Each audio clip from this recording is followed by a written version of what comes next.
Ready to make your old, blurry videos look unbelievably sharp and modern on your Mac? Let's do it. First, head over to the Topaz Photo AI website.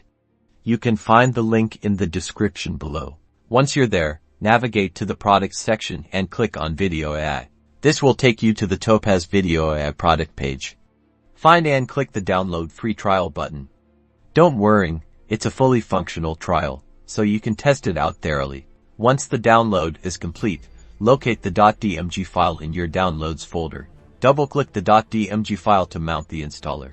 Drag the Topaz Video AI icon to the Applications folder shortcut to begin the installation process. After the files are copied, go to your Applications folder and find Topaz Video AI.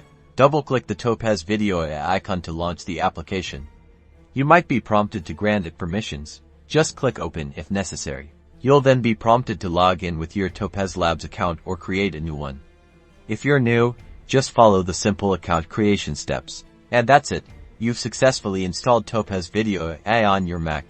Now, load up your videos, experiment with the settings, and prepare to be amazed at the results. Good luck making some magic.